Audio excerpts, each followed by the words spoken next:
Thank you.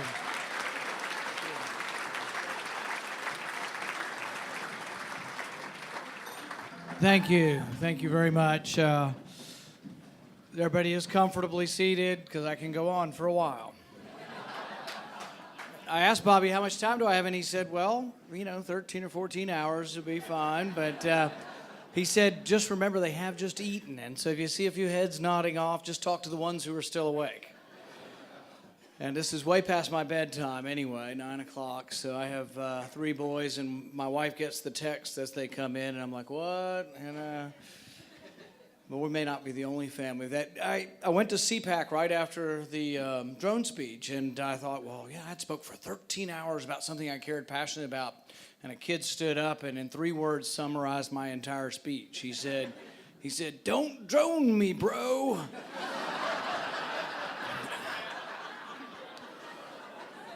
When you speak for 13 hours, sometimes you say things you weren't planning on speaking, and sometimes you say things you didn't know you were going to say at all. So at one point during the 13 hours, I said, well, the president just doesn't have the authority to drone you at a cafe and ruin your cafe experience.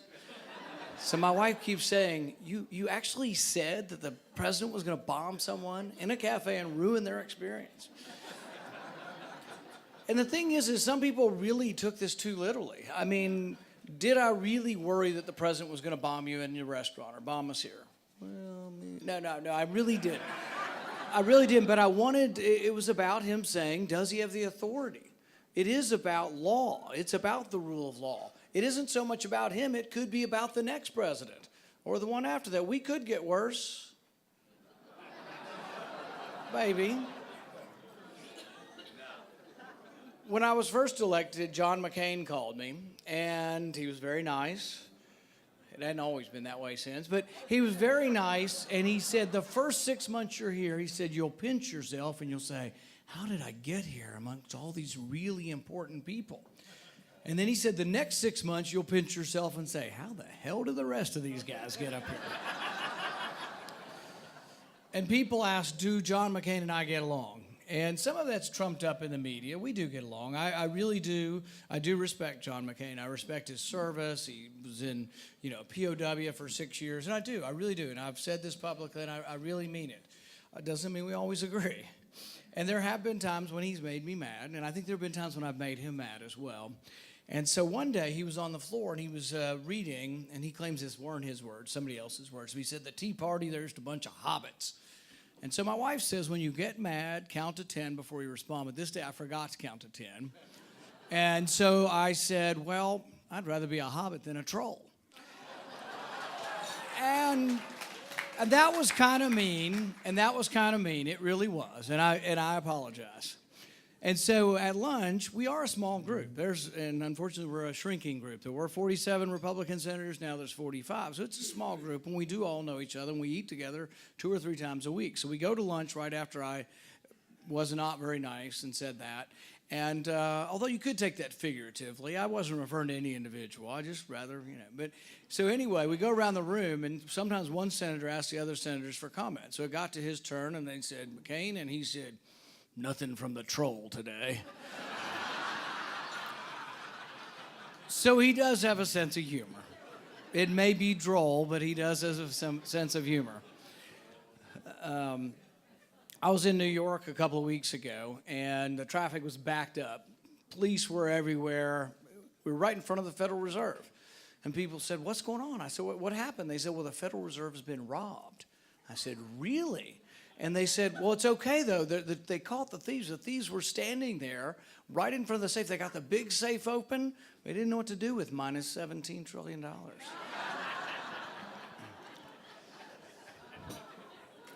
I stole that one from Jimmy Kimmel, actually. But I pay my kids $10 for good jokes, but they don't get me. I need more material because some people have heard that one. But another Jimmy Kimmel that my son sent me was Jimmy Kimmel doing Man on the Street. So he goes out on the street, and he's got a microphone, and he said, excuse me, ma'am, have you heard that the president has pardoned the sequester, and he sent it to Portugal?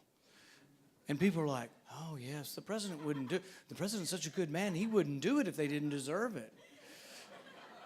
It should scare you. He did about 10 people, and they were all glad that the sequester was going to Portugal.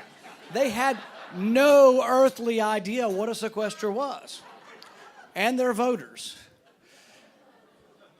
He went up to a few people and he said, well, the North Koreans have been threatening to launch missile attacks, and they're rattling their sabers, and we must do something about it. So the president has sent the sequester to North Korea.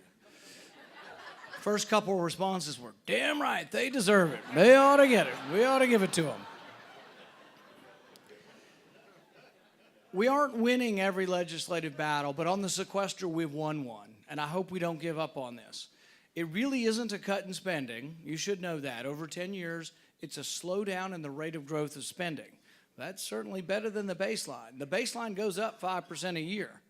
So really, if you were to freeze spending for 10 years, they would call that a $9 trillion cut. You can't believe any of the numbers. They'll tell you, we're going to cut $5 trillion over 10 years. And you're like, all right, we're cutting spending. But spending's really going up $4 trillion. We're cutting it 5, but it's still going up 4. So really, the sequester is a step in the right direction. And the president said, oh my goodness, the planes will crash. The air traffic controllers will have to be fired. Your meat will be rancid. We'll have to fire the meat inspectors. And I'm like, really? The first people you're going to fire are the air traffic controllers? The first people you're going to fire are the meat inspectors? It was a charade. It was scare tactics to say government's going to be a disaster. Well, it turned out 5 or 6 of the groups, different government agencies that said they were going to have to furlough people, didn't. Nobody got furloughed. Now, are there some agencies that have had to cut back? Yes. Are there some dips in spending in the military? Are there some in the first year? Yes. But everything grows over 10 years. If we can't abide by at least the sequester, we aren't going to ever save this country. It's the beginning, and we have to stay the course on this. But the president said the world would end. We can't possibly do it. We've won that battle. He's been made to look, frankly, a little bit foolish over saying the world would end over the sequester. So as we move on, we have to have some kind of spine on these things. We have to stand up to him. When he says to the media and gets on television and says, if Republicans don't get 100% of what they want, they'll shut down the government. Well, it's just a lie. It's completely the opposite of the truth. He's getting 100% of what he wants. He wants Obamacare. He wants every last bit of it. And if we take one iota from it, he's going to shut down government. But he's completely flipped it. And the media are like, oh, they ask me every day, are you going to shut down the government? No, the president might. I'm not. I want to defund Obamacare, but if we get it less bad, I'll take that too. I may not get my way. We only control the House. We don't control the Senate. We don't control the presidency. We damn sure ought to fight, though. Anybody here think we shouldn't fight?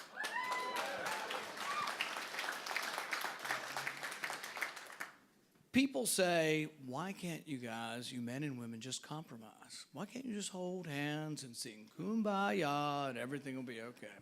So I do want to announce tonight, this is a brand new announcement, hot off the press. We have come to a bipartisan agreement. You may have heard it, but it's not the one you're thinking about. We came to a bipartisan agreement that we are no longer going to send money to dead people.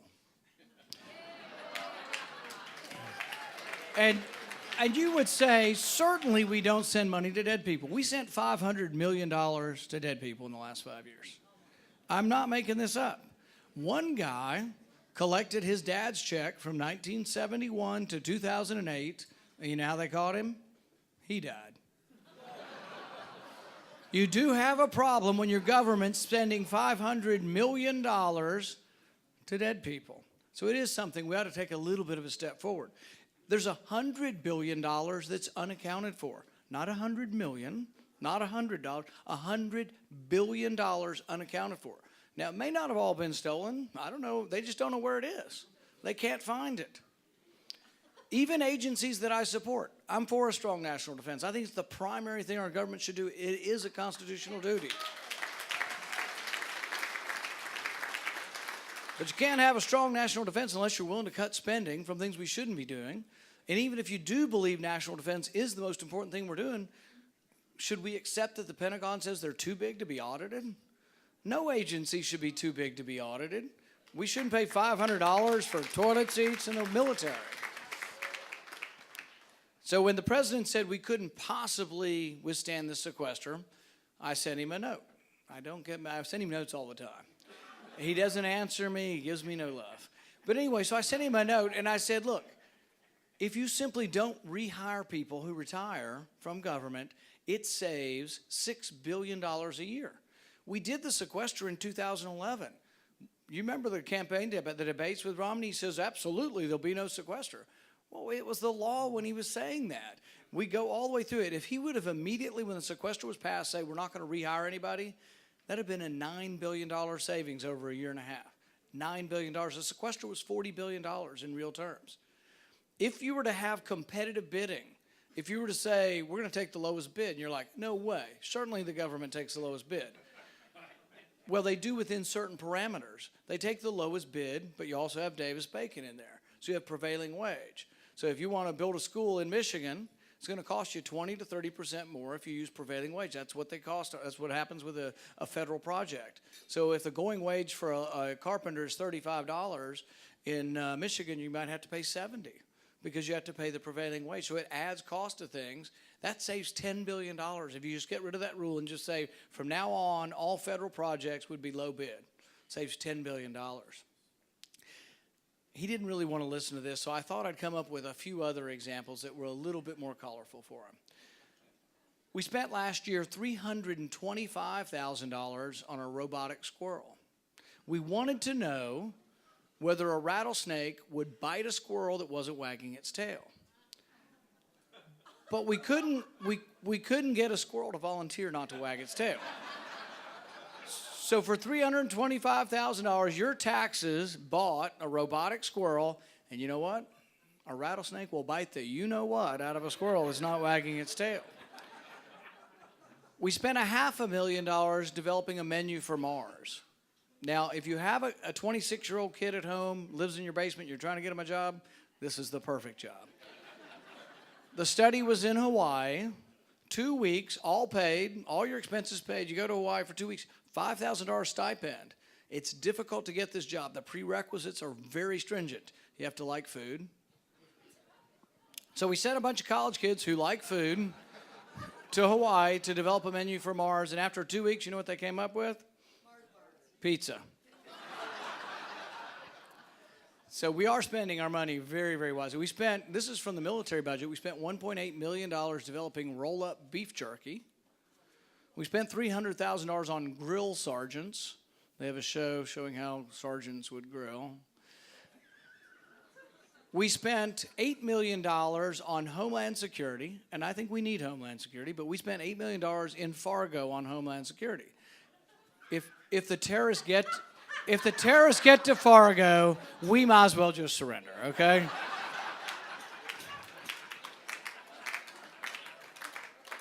I had one guy come before my committee from FEMA, and they'd gotten a Homeland Security grant for, this is from Michigan. Should I even tell this story? Yeah. They got a Homeland Security grant for snow cone machines somewhere in western Michigan. We won't isolate the town because I can't remember the town. $11,000 for snow cone machines. And so this was this bureaucrat in front of me, and I if it would have been me, I'd have just admitted I made a mistake. I'd have just said, I was sorry, I'm not going to do it again, I made a mistake. But here's what he said. I said, you spent $11,000 on 10 different snow cone machines for Homeland Security. How are we going to defend against the terrorists with a snow cone machine? And he said, well, Senator, if there was an extreme heat wave, we could use the shaved ice to save lives. I'm not kidding you. Instead of just saying, I made a mistake. We spent $500,000 on an armored personnel carrier for Keene, New Hampshire. They've had 2 murders in the last 15 years. All right? Do we need armored personnel carriers in small towns?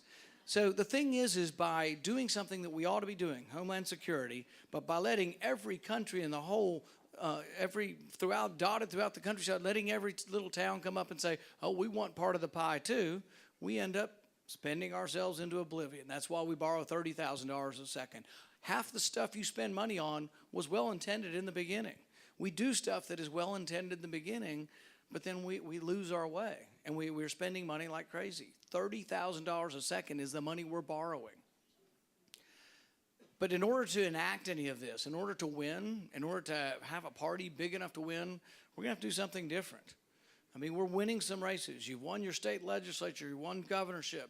You know, you're doing great on that. But we got to win U.S. Senate races. We got to win the presidency.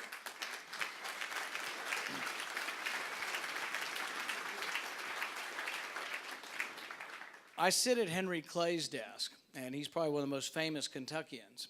And that desk is handed down through the years, and a Kentucky senator gets it. Henry Clay, I decided I'd learn more about him when I got to Congress, because I was sitting at his desk, and so I got one of his biographies and learned a lot about him. He ran for president 4 times. He lost all 4 times, but he got very close.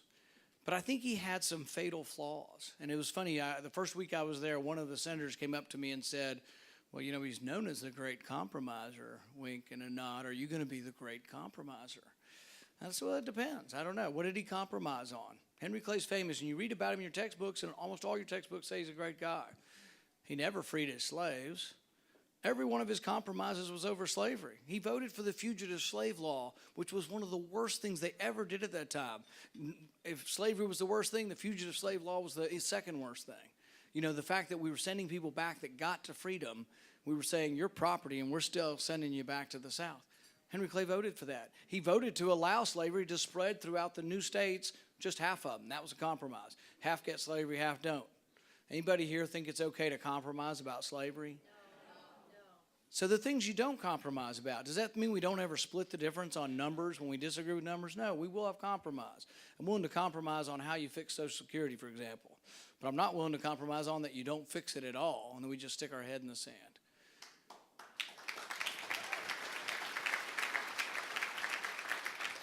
But as I read about Henry Clay, I also learned about his cousin, who also is from Kentucky, Cassius Marcellus Clay. It's who the boxer was named after. He's a great abolitionist, and he wasn't a compromiser. He was an abolitionist, wrote his own press. If you had an abolitionist press, you had to be prepared to protect it. He had a cannon in his lobby, shotguns at every window. He carried a Bowie knife that was about 1.5 feet long, fought 6 duels, won all of them. Last duel, he killed 2 people when he was 92 years old, trying to break into his house. You didn't mess with Cassius Clay. His biographer said that his weapons of choice were his pen and his Bowie knife. And he was so good with the first, he often had recourse to the latter. But I came to like Cassius Clay. He freed his slaves. He didn't think it was okay just to keep blithely going on his way. Freed his slaves, and he fought. And he fought valiantly, and he fought for principle, and he fought for something he believed in. Henry Clay never became president, I think, because he didn't have the passion of purpose. He got within 22,000 votes one time of winning. He lost New York. And you know why he lost New York? The Liberty Party, the precursor of the Republican Party, the Abolitionist Party, got 5%. He didn't have the passion. He didn't believe ultimately in the goodness and the pureness of the goal of ending slavery, or he might have been president. But the thing is what I'm saying to us as a party, if we don't have that passion, if we don't truly believe in things, if we can't express that to people who haven't been coming to our party, we're not getting there. We have to have the passion to proclaim our message like Patrick Henry did. Give me liberty or give me death. We have to have the passion to bring our message forward like there's a group from the 80s called the Proclaimers. And they say, I would walk 500 miles and I would walk 500 more to be the guy that would walk 1,000 miles to fall down at your door. We need that kind of youthful ardor, that kind of passion. That's what we need in our party. There are issues that can bring that forward.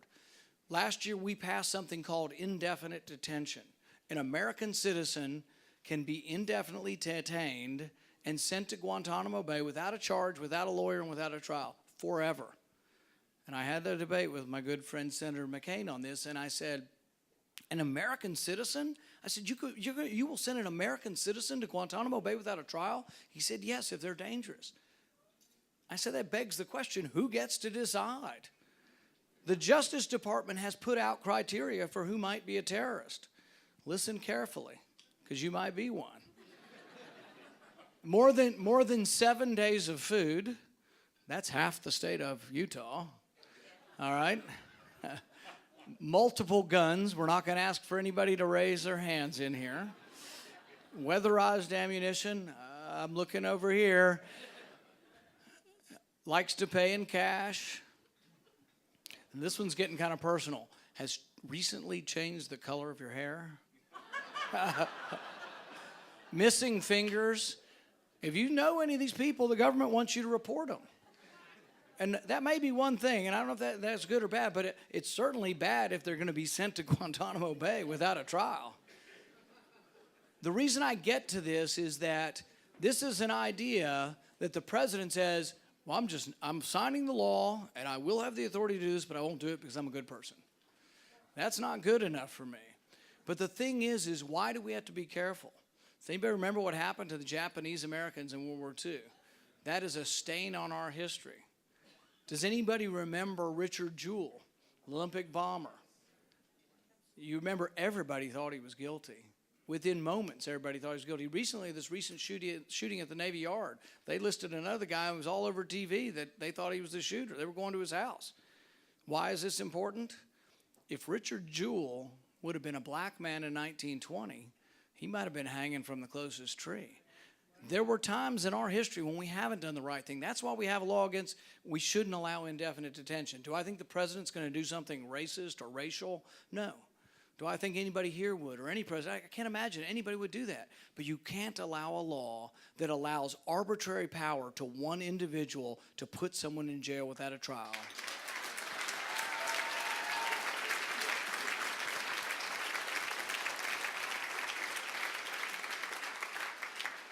When we advocate these liberty issues, when we go forward with these, I think we can attract people who haven't been listening to us. Governor Jindal's exactly right on school choice, and it's disproportionately affecting the African-American community, the inner-city community, people in poverty who haven't been looking to the Republican Party. School choice is a big issue. It shouldn't be just a think tank issue. It should be a Republican issue. We should campaign on it from top to bottom everywhere across the country.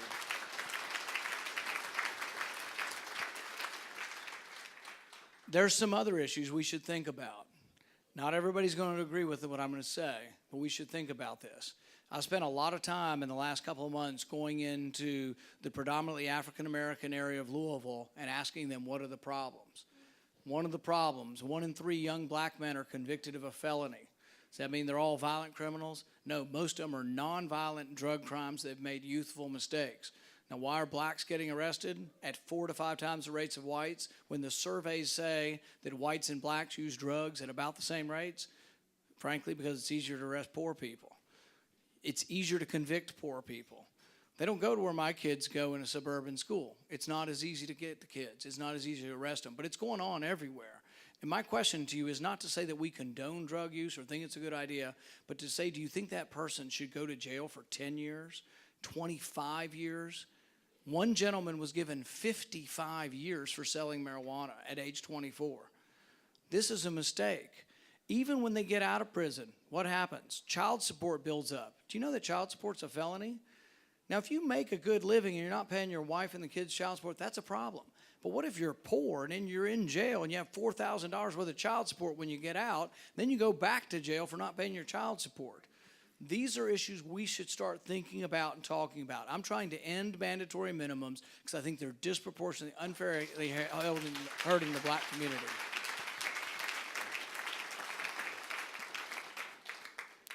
There's a painter by the name of Robert Henry, and he says to young painters, or his advice to young painters was, paint like a man coming over a hill singing.